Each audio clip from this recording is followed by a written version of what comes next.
What's up, you guys? Welcome back to my channel. This is going to be a quick review on Spider-Man No Way Home. If you have not seen it, don't watch this. Go watch the movie and then come back if you want to watch this. Because I'm going to get into some spoilers. And let's get right into it. So basically, this movie picks up at the exact moment of Far From Home when Mysterio, Quentin Beck, revealed to the world that Spider-Man was Peter Parker. And it picks up right there. And so now, the whole world knows that Peter Parker is Spider-Man. And so, him and MJ has to get away. And what ends up happening is that they, get arrested. They're going back to school and everything is Peter Parker. And then Ned, MJ, Peter Parker, Happy Hogan, and May, they all get arrested. And they all lawyer up. And then, there's been speculations about Matt Murdock showing up. And when they're at home, a guy actually walks in, and it's actually Matt Murdock, Daredevil. He's actually is in this movie, and it's Charlie Cox, the guy that played Daredevil in the Netflix Marvel show Daredevil. But he's just in this particular scene, saying that all charges against Spider-Man or Peter Parker, MJ, Mary, and or not Mary, but May and MJ are dropped, and Hogan, Happy Hogan, still has to, needs to get a better lawyer. And this whole time, everybody's basically, rallying the whole city, and everybody's going around being behind Mysterio, seeing him as the hero. And so that's when, just like in the comics, when Peter Parker goes to Doctor Strange to do a spell that makes everybody forget who he is. To forget that Peter Parker and Spider-Man are one and the same.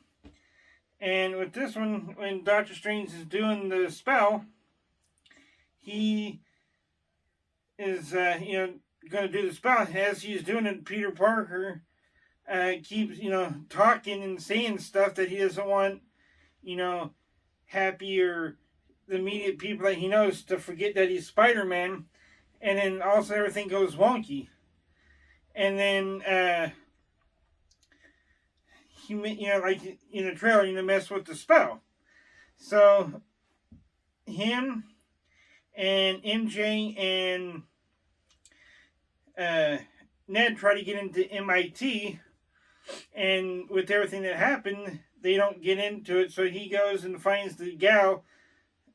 I guess that's part of the missions. That's on her way to the airport there in the freeway, and that's when she is in her car and he's talking to her, and that's when Dr. Octavius, Dr. Otto Octavius shows up, Doc Ock, and he's like, "Hello, Peter," and then he starts fighting Peter Parker, and then the Green Goblin shows up for just a few minutes at that point, and then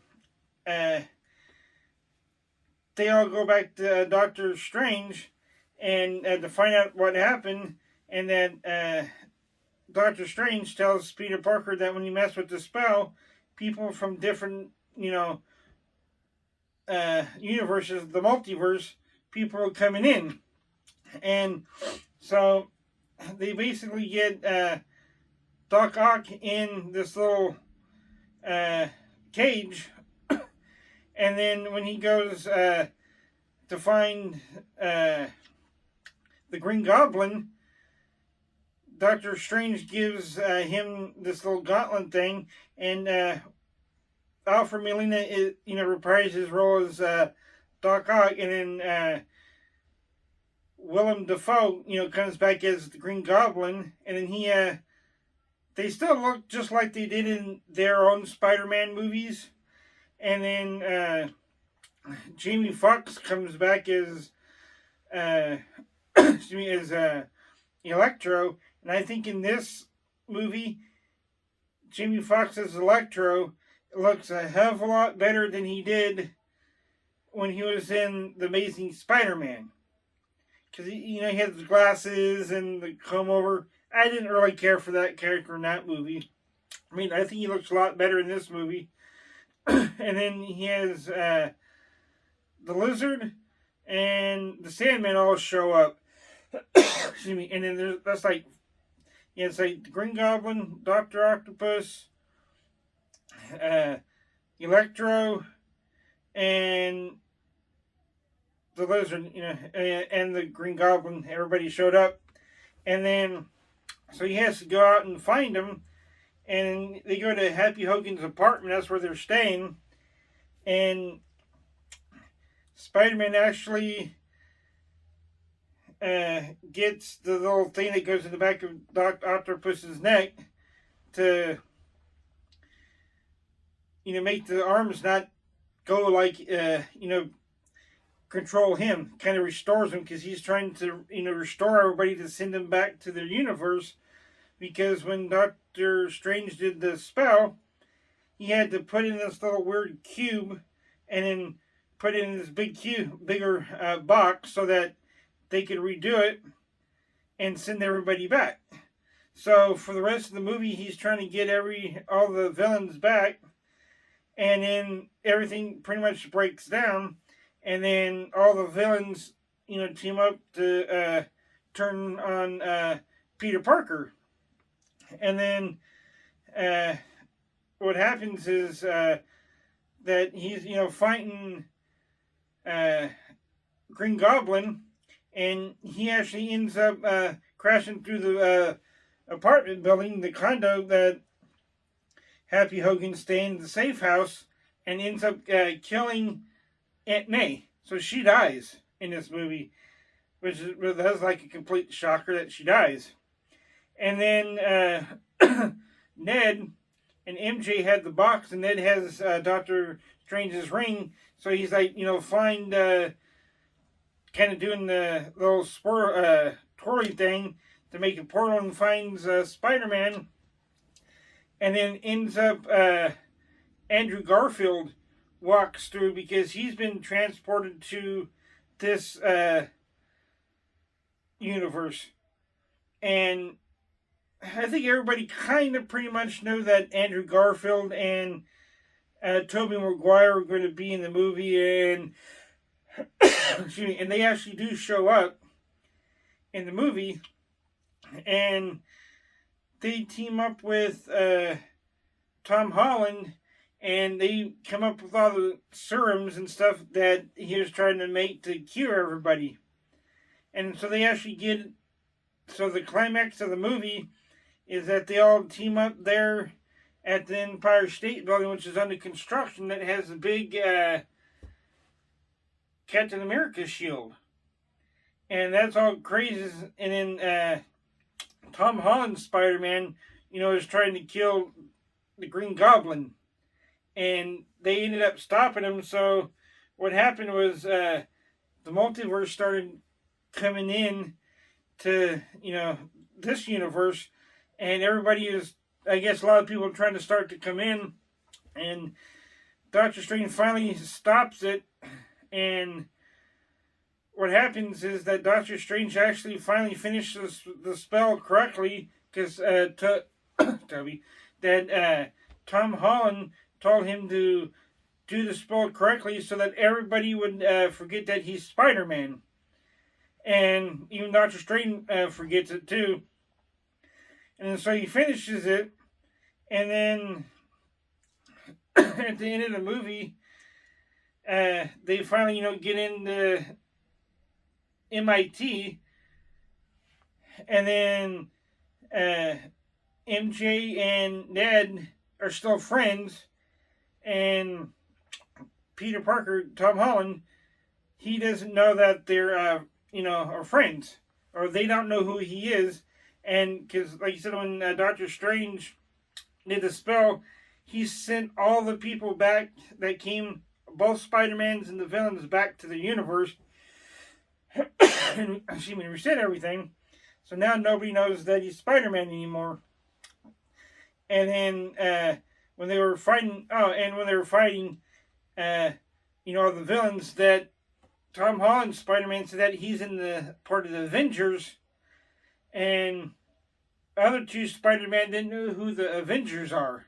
So I guess in Tom Holland's universe, the Avengers, they exist, but not in Tobey Maguire's Spider-Man universe, or the Sam Raimi universe, or the Amazing Spider-Man universe. So I don't know if, Tony Stark and the Incredible Hulk and all of them really exist in their universe, but they just don't know who they are. But at least the Avengers don't exist, but I don't know if the members do or if they don't. I don't know. They never elaborate on that any. And so everything pretty much went back to normal. Now nobody knows that Peter Parker and Spider-Man are one and the same. And now I don't know if they're going to, make another Spider-Man movie. Or I think this is his last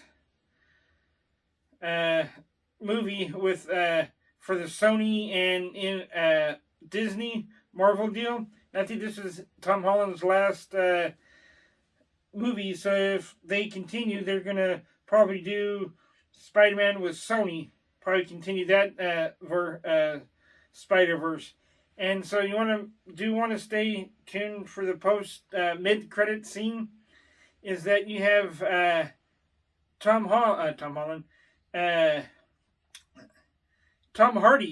He's sitting at some tropical bar, and he's talking to a bartender, and I guess he's still on the little same tropical island that he was at the end of Venom Let There Be Carnage.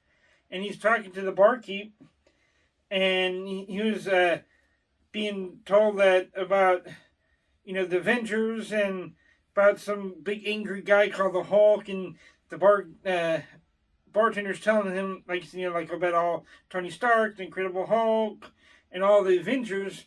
And then he wanted to go, and you could hear Venom talking, let's go see Spider-Man, and saying that, that he thought that the Lethal Protector was a dumb name, and so they're telling about that, and then all of a sudden he gets up, he's like, oh yeah, we'll talk to him, and then he just kind of slowly disappears like everybody else did from the other universes that went back to their own universe.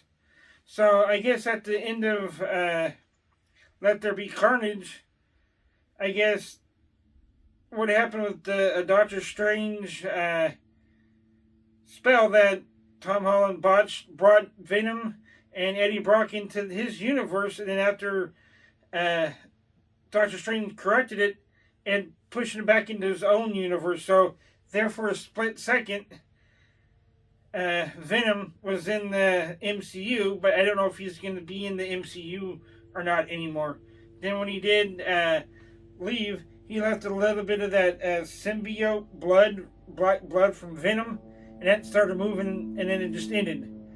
And then at the very end, it's just a preview for, not really anything special, but just like a preview of Doctor Strange and the multitude of, or multiverse of madness, that I guess he goes and talks to Wanda, and talking about that new movie. So that's pretty much it, and it's a really good movie, action-packed, and they had a lot of people crammed into this new Spider-Man. They had both Spider-Mans in there, all their villains that they had in both movies, and all the original actors who played them. So that's pretty cool, and I really was happy that Daredevil showed up. Matt Murdock, even though, like you said, it was only just for a split second, and it was Charlie Cox. He's just as Matt Murdock, the lore. He wasn't Daredevil, but I guess now he's, coming into the MCU, I think, maybe. And I think they might, hopefully, they'll set him up as teaming up with Spider Man later in the future, maybe, hopefully, and bring him in and get his own Daredevil movie. Almost like, Jessica Jones, Luke Cage, The Punisher, and hopefully have Iron Fist too. That'd be cool. So who knows what they're gonna do, and hopefully, they'll do it. And they did pull a lot of stuff, from the comics and stuff. So that's really cool. Well, that's gonna do it for this review. Hope you enjoyed it. If you did, smack a like on it. Go ahead and comment, share, and favorite, and go ahead and hit my subscribe.